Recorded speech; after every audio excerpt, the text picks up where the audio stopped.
Seguimos con la exposición del doctor Rodrigo Pomares, coordinador del área de Justicia y Seguridad Democrática de la Comisión Provincial por la Memoria.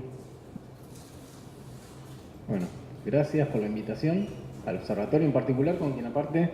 tenemos un convenio que nos marca los objetivos de trabajar a futuro en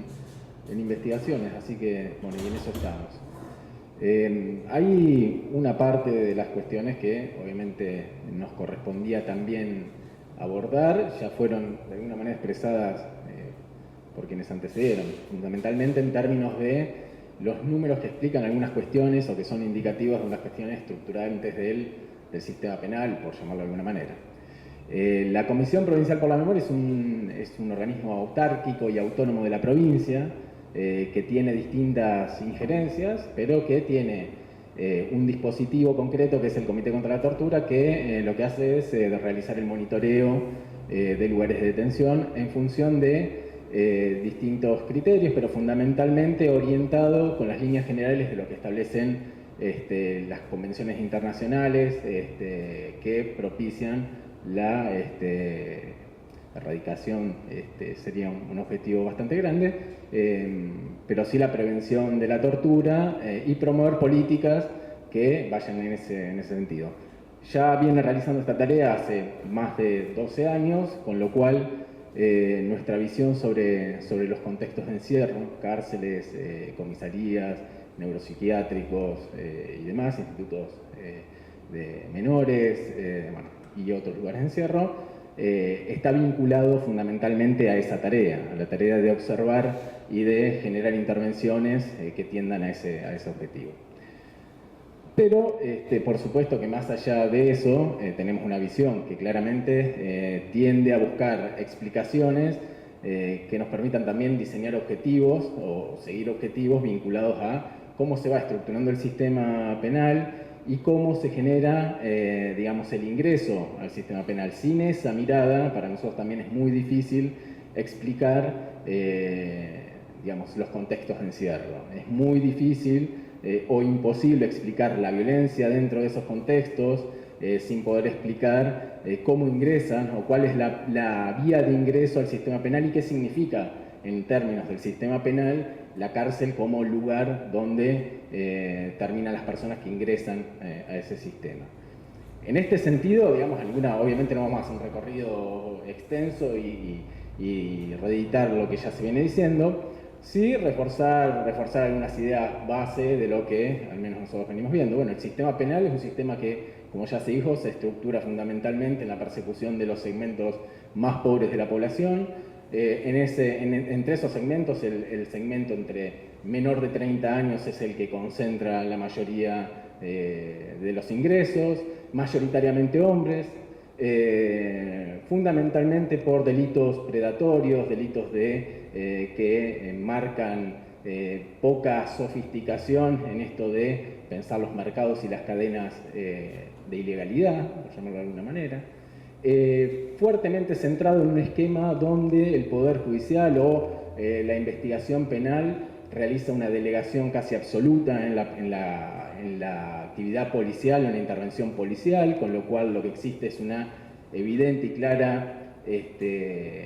policialización de la actividad fiscal. Eso también es un tema que nos parece bastante importante para poder pensar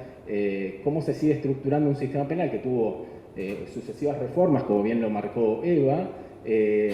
y una de ellas fue la implementación de un nuevo sistema procesal penal en la provincia de Buenos Aires, con los objetivos expresados de minimizar el impacto del sistema penal, al menos en quienes lo proponían desde una visión proactiva y de defensa de garantías, pero que en su implementación práctica, en su fase práctica, lo que tuvo es una consolidación de las peores cifras en términos de el incremento exponencial de las detenciones, del no respeto a garantías procesales, entre otras cosas. Con lo cual, obviamente, una parte de la explicación tiene en la justicia y en la delegación y convalidación judicial de las prácticas policiales un gran segmento. Y por supuesto, la vía de ingreso exponencial y fundamental que es la intervención policial. Intervención policial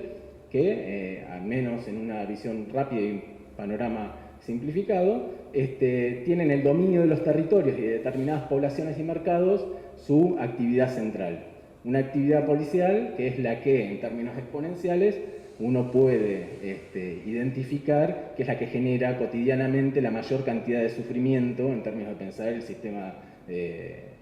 penal en general y la política criminal o el diseño de política criminal en la provincia de Buenos Aires. Aclaración previa, estoy hablando de la provincia de Buenos Aires, fundamentalmente. Aunque seguramente si empezamos a ver otras latitudes, tal vez las conocemos mucho mejor y a nivel nacional vemos o identificamos más o menos el mismo panorama. En ese dominio territorial delegado, por llamarlo de alguna manera, nos parece que está una parte de la clave de explicar las distintas secuencias que se vieron en ese panorama que dio Eva y en el panorama a nivel latinoamericano. Es en la provincia de Buenos Aires, obviamente con muchos matices y diferencias. Por supuesto que la intervención policial en la provincia parece estar más orientada a la regulación de mercados que a un dejar hacer, parece estar más asentada todavía en un dominio estatal territorial, atravesado por prácticas ilegales, por supuesto, pero en un dominio territorial estatal y no en una ausencia o vacío estatal que da márgenes o que posibilita dominios territoriales atravesados, como en otras realidades, donde los mercados ilegales copan casi absolutamente esos territorios. Parece ser en la provincia de Buenos Aires estar vinculado más a esa regulación de mercados que a esa delegación o a ese retiro.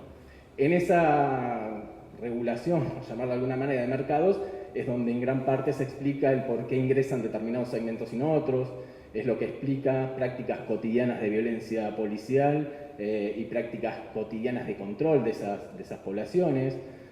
También es lo que explica por qué determinados mercados, entre comillas, o ciertos segmentos de algunos mercados, como la venta de determinadas sustancias, drogas, venta de autopartes y demás, en algunos territorios se dan de manera no sofisticada, sino casi a la vista de todos, digamos. Y en ese sentido lo conocido y lo que se desarrolla de manera abierta parece explicar claramente ese rol estatal en cabeza del dominio territorial de la policía de la provincia de Buenos Aires,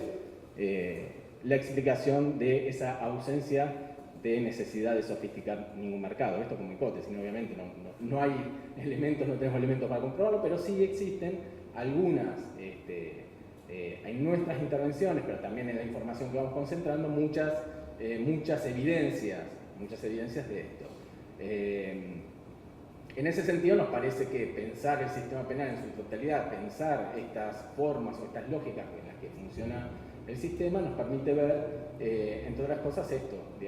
datos que dan cuenta de que cuando distintos gobiernos toman medidas concretas que fortalecen la intervención policial, como pasó en 2013, 2014, pero también pasó en otras instancias de la provincia de Buenos Aires, los números, las detenciones se incrementan como reflejo de alguna manera, parte de alguna explicación, o como una posibilidad de explicación, se reflejan en estos datos que es lo que se concentra al interior de los lugares de encierro. Por otro lado, bueno, obviamente en esta mirada general nosotros lo que identificamos son las condiciones de posibilidad para lo que miramos cotidianamente y denunciamos cotidianamente, que son torturas, malos tratos, prácticas ilegales en los territorios, que es donde, insisto, se despliega la mayor cantidad cuantitativamente y en extensión territorial, la mayor cantidad de violencia y de intervención, si se quiere, de una de las partes del segmento del sistema penal y también hacia el interior de los contextos de encierro. Nosotros tenemos, obviamente no los voy a aburrir con datos, pero digamos, esto está sentado solo en los últimos 5 años, desde la comisión, desde el comité, que es el dispositivo específico, se realizaron 35.100 entrevistas en distintos lugares de detención. En esas entrevistas se hicieron 20.112 acciones judiciales y dentro de esas 20.000 acciones se identificaron 58.225 situaciones de malos tratos en 5 años. Ese es un número que está muy vinculado a la gestión, por lo tanto uno podría decir, bueno, es una elección institucional. En otro sentido, la Comisión, junto con la Procuración Penitenciaria de la Nación y el Instituto Gino Germani, creó un registro nacional de casos de tortura. Ese registro lo que hace es, con una metodología específica, trabajar en las distintas instancias en las que se interviene desde cada organismo, con un formato de entrevista, con una metodología. Esa metodología implica preguntar sobre 2 meses anteriores a la entrevista distintas situaciones de violencia que se puedan haber recibido. En ese caso, en 5 años se detectaron 2.371 víctimas que representan 10.784 hechos. De manera tal que esto obviamente lo que nos da es el dato cuantitativo del nivel de sufrimiento o de, digamos, la reiteración o la saturación de información vinculada a que las prácticas de tortura y de violencia al interior de los contextos de encierro da una cuota de, primero, conocimiento estatal de que esas situaciones se producen, por otro lado, de reiteración en la definición de ausencia de lugares de no tortura, digamos. Estos hechos ocurren en la mayoría de los contextos de encierro, en todos los contextos de encierro, y también de alguna manera de la convalidación, consentimiento que el Estado hace de esas prácticas extendidas, conocidas y que se desarrollan en el tiempo y en todos los lugares de detención. Por supuesto que esto ya obviamente a esta altura está convalidado no solo por lo que decimos nosotros, sino por el reconocimiento estatal de que esto es así. Todos los gobiernos, casi sin excepción, han reconocido el problema de las situaciones, las condiciones de detención, han reconocido dificultades para la gestión de los lugares de encierro, se ha reconocido en algún momento las prácticas de tortura y de violencia, pero aún así obviamente las recetas siguen siendo más o menos las mismas. Quiero, para frenar acá, y después si quieren podemos ir a alguna instancia de debate, que sería lo más, o charla, van a salir cosas seguramente. Sí decir algo, digamos, obviamente en las distintas gestiones de gobierno se viene identificando que el diagnóstico de la situación que se veía claramente en la información que mostró Eva, que es que hay un crecimiento exponencial y continuo de las tasas de prisionización. En ese reconocimiento las recetas han estado vinculadas a la construcción de más plazas o el mejoramiento de las condiciones de detención como respuesta a ese diseño de política criminal. Y obviamente reforzar un poco la idea que transmite Eva, que también es compartida, digamos. Es muy difícil pensar recetas con la visión de evitar sufrimiento en la implementación de las políticas vinculadas al sistema penal, a la política criminal, si no se identifica precisamente que el sistema tiene que propiciar o ir hacia la disminución de quienes incorpora ese sistema. Obviamente, reforzadas con muchísimas políticas estatales que tendrían que estar vinculadas a evitar las condiciones de posibilidad para que quienes se encuentran atravesados por las realidades que los hacen víctimas o potenciales víctimas de la incorporación al sistema penal no tengan esos niveles de vulnerabilidad. Es muy poco probable pensar que los jóvenes habitantes de cualquier barrio de San Martín, La Matanza, o los barrios pobres, digamos, ¿no? Los barrios empobrecidos de San Martín, La Matanza, de Llanado, de donde miremos, no sigan siendo segmentos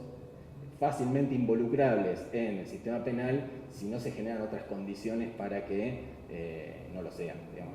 es muy poco probable que eso ocurra. De manera tal que ahí para nosotros hay una mirada necesaria de conectar. Es muy necesario conectar las miradas particularizadas sobre determinados territorios atravesados por la vulnerabilidad en términos de acceso a derechos en general, para poder pensar también algunas respuestas y dónde comenzar la problematización sobre el fenómeno que después se traduce en la incorporación o el ingreso en las cárceles. Sería difícil de pensarlo disociado. Entonces, bueno, las últimas expresiones que radican también otras propuestas han sido en el sentido de generar políticas en la provincia de Buenos Aires vinculadas al mejoramiento el incremento de plazas. Incremento de plazas que hay que decirlo, aún haciéndolo anunciado, no llegarían en 10 años ni siquiera a cubrir lo que potencialmente va a ingresar al sistema si se sigue así en 10 años. Digo, no se van a cruzar nunca esas líneas, que por otro lado no va a resolver la problemática también asumida, que es la incorporación al sistema de cada vez más cantidad de personas, si es que eso se identifica como un problema, es decir, el incremento de la tasa de cristianización. Por otro lado, están atravesadas por respuestas que traslucen a nuestro modo de ver en el mejor de los casos, una idea de mejoramiento general del funcionamiento del sistema penal, del sistema penitenciario, sin abordar la problemática estructural y las respuestas estructurales en lo que significa la intervención, la definición de política criminal del Poder Judicial, la definición de política criminal del mismo Poder Ejecutivo a través de la intervención policial, y como último eslabón, sí, digamos, el sentido del funcionamiento y la forma de funcionamiento y el respeto de derechos dentro de los contextos judiciales. Entonces, obviamente, estamos en un problema que es volver a reeditar una discusión centrándola en el mejoramiento de condiciones sin trabajar sobre las condiciones que estructuran la posibilidad de que el sistema funcione como funciona. Sistema que obviamente funciona como funciona y funciona bien en los objetivos para los cuales está diseñado. En el sentido para el cual está diseñado, ese sistema funciona de alguna manera, no es disfuncional, es funcional, es un sistema que funciona dirigido a determinados segmentos, los incorpora, los encarcela, los somete a las condiciones que el mismo sistema quiere someterlos de alguna manera. Entonces, esa no disfuncionalidad parece que la receta de garantizar condiciones de detención apropiadas es en sí misma un objetivo difícil de cumplir. Y en el segundo sentido es inocua para resolver el problema de la criminalización exponencial que se está viviendo. Una última referencia. El tema de migrantes en Argentina es los anuncios vinculados a la incorporación de la creación de lugares de detención para migrantes. Es, a nuestro modo de ver, un punto de particular preocupación, es un punto que es necesario, nos parece, identificar claramente, porque también ahí parece entreverse cierta atisbo de miradas vinculadas a lo que, por ejemplo, en Estados Unidos se ha generado con el tema de migrantes, que es un negocio exponencial vinculado al encarcelamiento de migrantes. Un sistema que cumple una funcionalidad, obviamente, pero que a la vez esconde en su privatización, en la privatización de las cárceles de migrantes de Estados Unidos, un negocio gigante.